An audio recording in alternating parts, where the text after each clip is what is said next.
মানুষের সমাহার।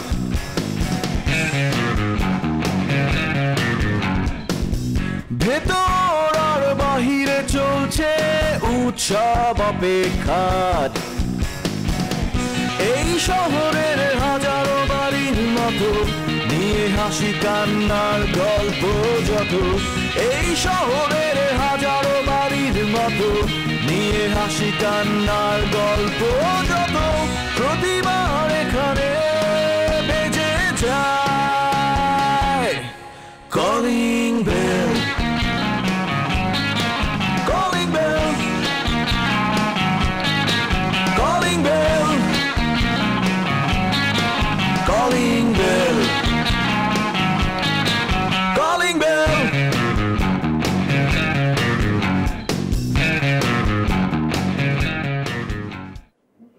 আপু, আমি আপনার 100 টাকা ক্ষতি করেছিলাম, সেটা ফেরত দিচ্ছি। আমার কাছ থেকে কি বল? আমার কাছে তো মোবাইল নাই। দিব কেন আপু, কি হয়েছে? কেন আপনি জানেন না কি হয়েছে? আমি কিছুই জানি না কি হয়েছে। তাহলে জানা দরকার। আপু, আপনার মনটা কি খুব খারাপ? আমার মন খারাপ হলে আপনার, আপনি কি এখন আমার মন ভালো করবেন? আমি কি একবার চেষ্টা করব? আপনি কি চেষ্টা করবেন? এখন কি আপনি আমার মন ভালো করার জন্য নাচ গান করবেন? যা করেন। আপনার মনটা ভালো করার জন্য একবার নাচ গানের চেষ্টা করব। শ্রদ্ধেয় ইলিয়াস কাঞ্চন স্যারের জীবনে যত মুভি করেছেন, যত ফিল্ম করেছেন, প্রত্যেকটি ছবির নাচ এবং গানের সবকটি দৃশ্য আমার মুখস্থ।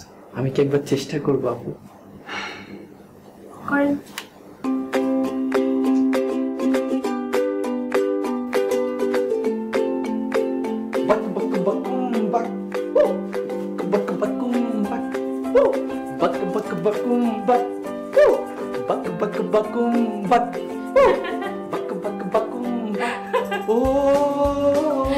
প্রেমের কবুতর, এই মনের খাঁচাই থাকবে তুমি সারা জীবন ভর। বক বক বকুম বক, বক বক বকুম বক, বক বক বকুম বক, বক বক বকুম বক। প্রেমের কবুতর।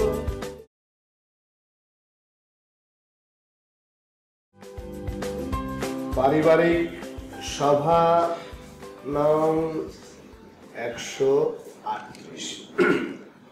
আজকের বিষয়বস্তুটি একটু ভিন্ন কিন্তু অত্যন্ত সংবেদনশীল।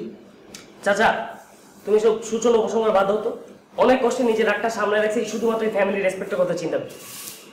আর তুই কিভাবে এত বড় অফেন্স করার পর বসে আছিস? দাঁড়া, কান ধরে দাঁড়াতে দাঁড়া। এই পারভেজ, এটা কিন্তু তুই বাড়াবাড়ি করছিস। তো ভুলে গেলে চলবে না, আমরা একটা পারিবারিক সভায় বসেছি এবং এখানে গুরুজনেরা আছে, তাদের প্রতি সম্মান প্রদর্শন করা তোর দায়িত্ব। সবার আগে বল যে ঘটনাটা কি ঘটেছে।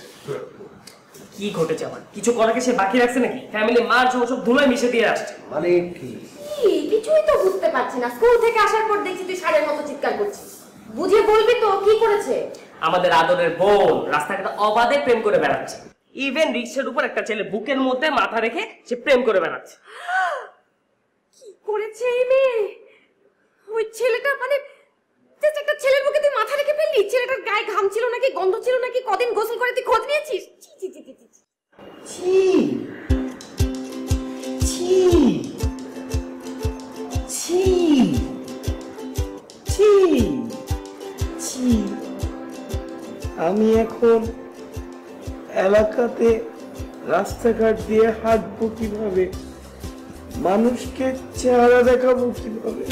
তুই আবার কি দেখাতে চাচ্ছিস আমি মানে বুঝতে পারছি না। আর লিপি, এটা তুই কি করলি? তোকে এত বিশ্বাস করেছি, তোর সাথে আমি ব্যক্তিগতভাবে কথা বলেছি, তুই হুট করে একটা ছেলের বুকে মাথা রেখেছিস। একবার ব্যাপারটা উল্টো করে ভাবতো। ছেলেটা যদি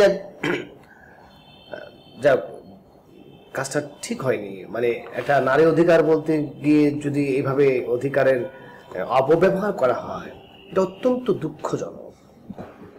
আচ্ছা তোর বয়স তো আমিও পার করে এসেছি তাই না? কত ছেলে আমার পেছনে ঘুরেছে, কিন্তু আমি তো কখনো এটার কথা চিন্তাই করতে পারি না, মানে ভাবলেই তো বমি চলে আসে। আপু শোনো, কুত্তার ল্যাঞ্চ কোনো সোজা হয় না। এই ল্যাঞ্চ যদি তুমি একটা বোতলের মধ্যে বইরা 12 বছর রেখে দাও তারপর সোজা হবে না। কি করতে হবে জানো? ল্যাঞ্চটা ধাপ করে কেটে ফেলতে হবে।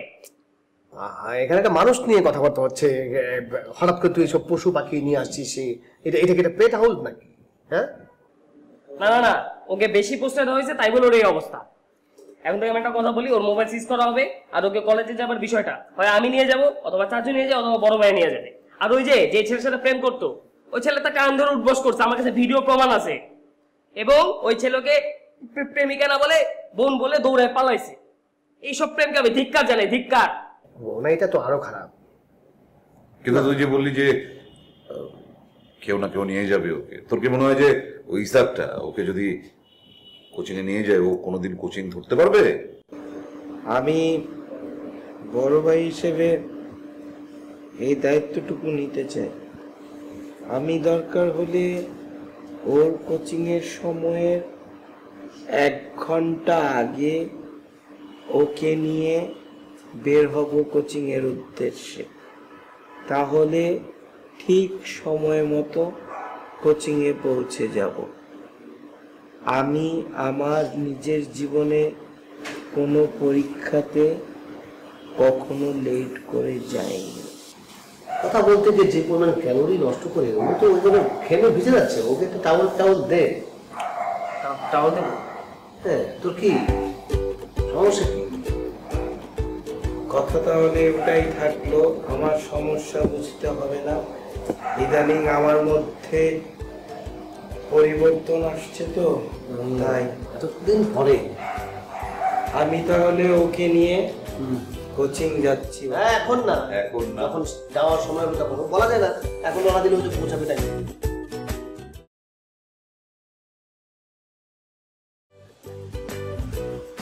কাঞ্চন ভাই, ছোড়ো আবার বুঝছেন, ছোড়ো আবার কোট কাছে ইনকা করে আটকায় রেখে দিছে। একটা প্রেমিক হৃদয় কষ্ট পাচ্ছে, আর আপনি মৌটুসী বেগম ঘষেটি বেগমের মতো করে হাসছেন। কাঞ্চন ভাই টাকার টাকা দেখেন আমার হাসিটা সুন্দর না, ঘষেটি বেগমের মতো না? কাঞ্চন ভাই, ঘষেটি বেগম অনেক বড় নায়িকা ছিল না? হ্যাঁ, ঘষেটি বেগম অনেক বড় নায়িকা ছিল। বাংলা, বিহার, উড়িষ্যার শেষ নবাব সিরাজউদ্দৌলার খালা, ইতিহাসের খলনায়িকা। নায়িকা তো না? পূর্বাক, তোমার মনে কোনো প্রেম নেই? তুমি বুকের ভিতর আগুন বাংলা সিনেমাটি দেখেছো, যেখানে সালমান শাহ, শাপনুর মেম অভিনয় করেছিল? শাপনুর মেমকে তার ভাইরা ধরে নিয়ে গিয়েছিল, সেই দুঃখে সালমান শাহ, শাপনুর মেম কষ্ট পেয়েছিল, তাদের মনের মধ্যে আগুন ধাও ধাও করে জ্বলেছিল। সেই আগুন আমাদের লিপি আপুর মনে জ্বলছে, আর তুমি হাসছো। তোমার মনে কোনো প্রেম নেই। আপনার কে কইছে আমার মনের মধ্যে প্রেম নাই? আমি বুঝছেন সে লাল মিয়ার সাথে চলে গেছে, আর আপনি কোন যে আমার মনের মধ্যে প্রেম নাই? আমার মনের মধ্যে অনেক প্রেম। তোমার মনের মধ্যে যে আগুন, সে আগুন অল্প অল্প করে জ্বলছে। শুনেন, সুডোপার মনের আগুন আর আমার মনের আগুন, সব আগুন মনে করেন যে আগুনে পুড়ে একেবারে খাঁটি সোনা হয়ে যাচ্ছে। না, তোমার মনে কোনো প্রেম নেই। প্রেম বাড়াতে হবে। প্রেম বাড়ানোর জন্য আমি একটা টিপস দিচ্ছি। একটা গান গুনগুন গুনগুন করে গাইবে। আনন্দ অস্ত্র সিনেমায় সালমান শাহ এই গানটি গেয়েছিল। তুমি মোর জীবনের ভাবনা, হৃদয়ে সুখের দোলা, নিজেকে আমি ভুলতে পারি, তোমাকে যাবে না ভোলা। তুমি মোর জীবনের ভাবনা, হৃদয়ে সুখের দোলা, নিজেকে আমি ভুলতে পারি, তোমাকে যাবে না ভোলা।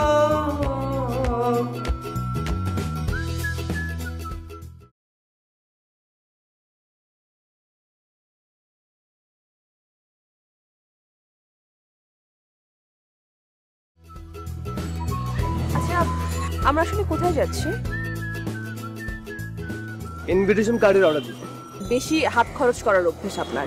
কি দরকার ইনভিটেশন কার্ড করার? এত খরচ এমনিতে হচ্ছে, আবার নতুন করে খরচ করার দরকার কি বলেন তো? না না, কোনো ইনভিটেশন কার্ডের দরকার নেই। এটা তুমি কি বলছো পারু? একটা বিয়ে করতে যাচ্ছি, মানুষকে ইনভাইট করতে পারে না? তুমি যদি কাউকে দাওয়াত কার্ড না দাও, সে কিভাবে আসবে? আর ইনভিটেশন কার্ড হচ্ছে একটা ইমপ্রেশন কাজ করে। এটা তো একটা সৌন্দর্য, তাই না? তুমি কি করে সুন্দরভাবে কার্ডটা ছাপালে, সেই কার্ডটা একটা মানুষের হাতে পৌঁছাবে, কার্ডটা দেখে সে আমাদের রুচির প্রশংসা করবে। আর তাছাড়া তুমি তোমার আত্মীয় স্বজনকে তুমি কি মুখে মুখে দাওয়াত দেবে? দেখে সম্ভব বলো? আচ্ছা তুমি আমাকে বলো তোমার কি পরিমাণ কার্ড লাগবে, আমি সেই পরিমাণ কার্ড তোমাকে দিয়ে দেবো। আমার তো আসলে সব মিলিয়ে আমার খুব কাছের মানুষজন, মানে আত্মীয় স্বজন যাদেরকে না বললেই না, বন্ধু বান্ধব যাদেরকে না বললে খুবই খারাপ দেখায়, 50 জনের বেশি হবে না। কিন্তু 50 জনকে অনেক বেশি হয়ে যায় না? আমি আপনি বললে আমি কমিয়ে দিতে পারি। মানে তুমি কি বলো তো, এত ভদ্রতা কেন? মানে 50 জনকে দাওয়াত দিবে, এটা কোন কথা হলো? 50 জন তো তোমার ফ্যামিলি মেম্বারই আছে, তাছাড়া তোমার বন্ধু বান্ধব, আত্মীয় স্বজন, তোমার সারাউন্ডিংস, তুমি যেখানে বেড়ে উঠেছো, আশেপাশে নানান লোক আছে, সবাইকে দাওয়াত দিবে। তোমার একটা প্রেস্টিজের ব্যাপার আছে না? তাহলে তো সব মিলিয়ে 200-250 মানুষ হয়ে যাবে। এটা টু মাচ, আমি এত মানুষ দাওয়াত করতে পারবো না। আপনার বাসার সবাই বা কি ভাববে বলেন? 200-250 জন টু মাচ? আমি তো মিনিমাম আশা করছি যে 2 থেকে 2,500 লোক হতে পারে। I never mind. বিয়ে তো একবারই করছি নাকি, নাকি আমি আরেকবার বিয়ে করবো? দেখো, আমি একটু ল্যাভিশলি বিয়েটা করতে চাই, তুমি একদম তোমার মতো করে বলো। আর কি কি লাগে চলো, দাওয়াত কার্ডের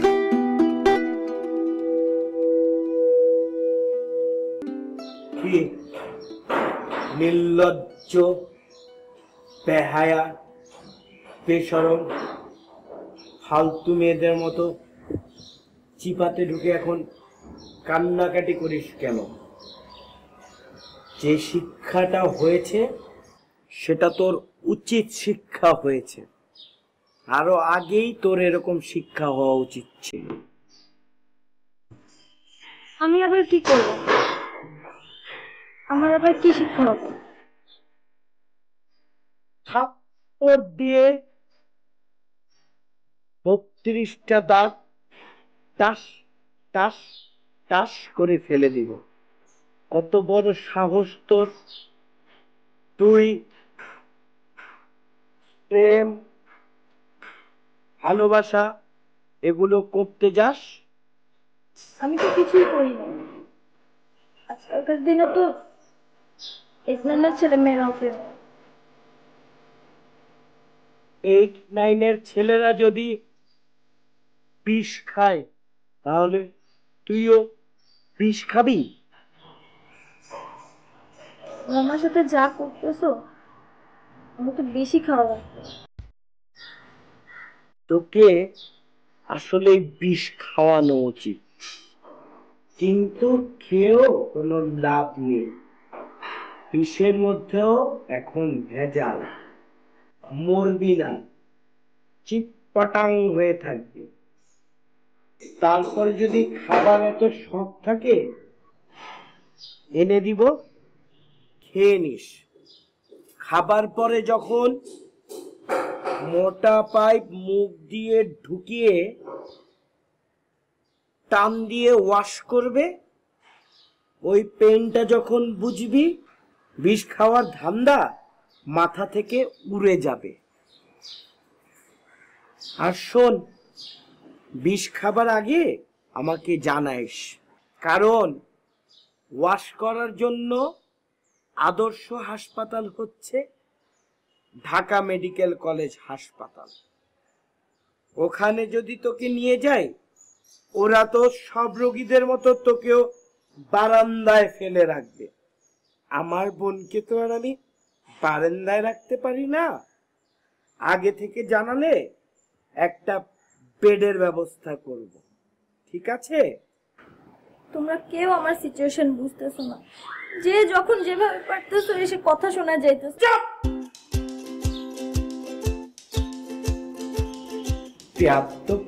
সিচুয়েশন বুঝাস তুই?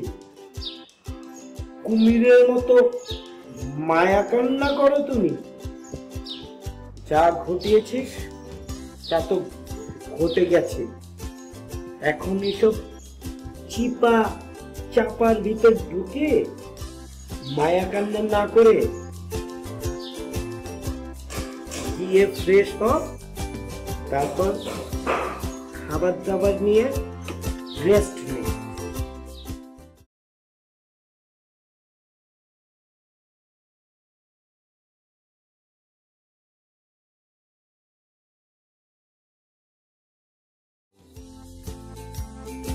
আপু, আপনার কি হয়েছে? আপনি সারাক্ষণ বাসায় বসে আছেন, বাইরে যাচ্ছেন না কেন? আপনার উনি কোথায়? কিসের উনি? ওই যে যার সাথে ওখানে দুজনে নিরজনে দেখা হয়েছিল। শোনেন ইলিয়াস কাঞ্চন ভাই, আপনি আর আমার সামনে ওর কথা কখনো তুলবেন না। কিন্তু কেন আপু? উনি তো সুটাম দেহের অধিকারী, চওড়া সিনা, লম্বা, নায়কের মতো। হ্যাঁ, সবকিছুই নায়কের মতো, খালি একটা জিনিস ভিলেনের মতো। কি সেটা? চরিত্র। আচ্ছা কাঞ্চন ভাই, আপনিই বলেন, ওর মতো একটা দুশ্চরিত্রবান ছেলের সাথে কি আমার মতো একটা সুচরিত্রবান মেয়ের কখনো মিলে? আমি কত ইনোসেন্ট ভদ্র একটা মেয়ে, আর ও। কিন্তু আপু, আমি যখন ওনাকে উদ্যানে দেখেছি তখন দেখেছি একরকম, কিন্তু বাসায় যখন ধরে আনা হয়েছে তখন দেখেছি অন্যরকম। কেন? আরে এই উনি তো সেই উনি না, এটা আরেক উনি। আপু, আপনার কয়জন উনি আছেন? এখন একজনও না, আর আমার মোবাইল টোবাইলও তো নিয়ে গেছে, আমি তো কারোর সাথে কথাও বলতে পারি না। খুবই দুঃখজনক আপু। আপনার এই দুঃসময়ে আমি কি আমার গুরুত্বপূর্ণ অংশ মোবাইলটি দিয়ে আপনাকে সাহায্য করতে পারি? সত্যি আপনি আমাকে আপনার মোবাইল দিবেন? অবশ্যই দিব। কিন্তু এটা কিন্তু কাউকে বলতে পারবেন না, বাসার কেউ যদি জানে আমার চেয়ে বেশি প্রবলেম কিন্তু আপনার হবে। কখনো কেউ কিছুতেই জানতে পারবে না। তাহলে এখন দেন।